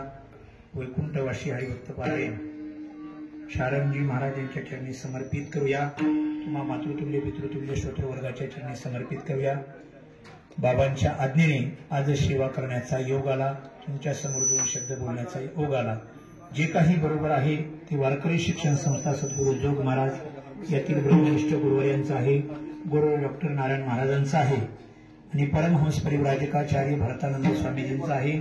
बोलत बोलत ढसाळ गेलो या उक्तीप्रमाणे काही अपशब्द गेले असतील तर आई वडिलांचं अंतकरण करून क्षमा करताल अशी अपेक्षा करतो आणि माझ्या वाणीला याच ठिकाणी पूर्ण देतो. ज्ञानेश्वर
पारायण केलं आणि हे आबाचीच इच्छा होती. आबाला पारायण आवडत होतं. आबा माझ्या संग नेहमी पारायणाला बसायचे. आबाला वाचता येत नव्हतं पण माऊली माऊली म्हणत होते आणि त्या आबाच्या कीर्तनाला येत असताना आम्ही 12वा अध्याय वाचला आणि नंतरही झालं.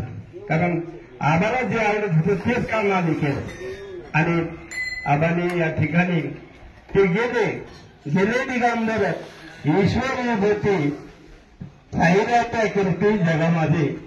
म्हणून मी कीर्तन केलं असतं. मला मागच्याच महिन्यामध्ये म्हणजे आज महिन्यालाच कीर्तन करायला यायचं होतं पण आबाची इच्छा होती की ज्ञानेश्वर महाराजांचं कीर्तन व्हावं म्हणून. कारण खरंच सगळ्यामध्ये सगळं मिळतं. महाराज किती येतात, महाराज नाही असं नाही पण साधक मिळत नाही महाराज. आणि जे खरंच चिंतन सांगणारे माणसं मिळत नाही. अभंगावर बोलणारे मिळत नाही. तर तुम्हाला 2 तास मी सुद्धा हसतच असते. एकदा 2 तास हसायला मला येते पण महाराज हसण्यासाठी कीर्तन नसतं. मी नेहमी सांगत असतो ना हास के सीखे है ना रोके सीखे है जो कुछ सीखे है वो किसी का होके सीखे. स्वामी रामसुद्धाजी म्हणायचे कुणाचं तरी व्हा. आमचे महाराज भारताखंडचे डॉक्टर नारायण महाराजांचे झालेले महाराज त्यांचं चिंतन आपल्याला ऐकायला मिळालं हे आपलं भाग्य आहे. उजळले भाग्य आता अवघे चिंता वारले संत दर्शनी हा लाभ पद्मनाभ जोडला. आल्यापासून असं मनामध्ये धरलं आणि तुका म्हणे आम्ही जे जे इच्छा करू ते कल्प करू अशी इच्छा होती तशी पूर्ण झाली. बस मला काही लागत नाही. आम्हाला कशाला कशात आणि खरंच जीवनामध्ये काहीच इच्छा करणं हे सगळ्यात वाईट आहे. कशाची तरी इच्छा करणं वाईट आहे पण ही चांगली इच्छा आहे. ती चांगली इच्छा देवासमोर केली पाहिजे. आज बघा सत्य संकल्पाचा दाता नारायण आणि हे करी पूर्ण मनोरथ. महाराज आपली इच्छा होती सर्वांना पण सत्यामध्ये म्हणत होतं की आपल्या या ठिकाणी सभा मंडप झाला पाहिजे. आता पत्र्याचा झाला नव्हता पण आता स्लॅबचा व्हायला पाहिजे. आणि खरोखर आज भाग्य आहे जे कंठभूषण ज्ञानेश्वरी ज्यांचं पाठ आहे ते नामदेव महाराज आज येणार होते. महाराज म्हणले काल मला मी येतो आणि मी त्यांना सांगितलं होतं तुमच्या हस्ते स्लॅब पडणार आहे. 10 लाखाचा सभा मंडप तिथं विखे साहेबांनी दिलेला आहे आणि त्याच्या मंडपाचा आज इथं या ठिकाणी आल्यापासून आनंद वाटतो. महाराजांनी सांगितलं त्यांचं काम त्यांचं आहे आणि आपलं काम आपलं आहे आणि म्हणून वृत्ती बदलून देऊ नका, अशी वृत्ती बदलली नाही. आता सगळ्यांनी मस्त जेवण करायचं आणि असेच आमच्या पाठीमागे सुद्धा म्हणजे आपण जेवढे बसलेले ते आपल्या पाठीमागे सुद्धा आपल्या सुपुत्रांना अशी इच्छा व्हावा की 12 महिने आपल्यासाठी कीर्तन करावं. असं जसं आबांचं व्हायला लागलं तसं आपलं सुद्धा व्हावं, असं व्हावं वाटत असेल असं सगळ्यांनी अनुसरण करा. हे की नाही, अनुसरणाचं असं असणार. ज्यांनी अनुसरण केलं नाही देखत गर्भवास हरीचे दास, असं म्हणजे ज्यांचे परम मित्र महाराज आबांनी त्यांनी खूप वारी केली. आबा संघ नेहमी राहिले म्हणजे शिर्के बाबा हाय का.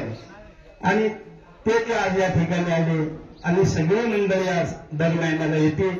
आज ह्या महिन्यात मागच्या महिन्याला नाही येणं झालं, पण आज माझं सुद्धा येणं झालं, हे माझं भाग्य आहे. म्हणून झालेले 2 शब्द संपवतो आणि पूर्ण करतो. फुलदी गोविंद हरी श्री त्यामध्ये हॅलो, हम सेवा केली आहे. रामेश्वर महाराज यांनी उत्कृष्ट अशी कीर्तन सेवा केली, तरी त्यांना सर्व भावी भक्तांच्या वतीने व बोलते परिवाराच्या वतीने सहर्ष स्वागत करतो आणि आलेल्या सर्व भावी भक्तांच्या बोलते परिवारातर्फे सहर्ष स्वागत करतो.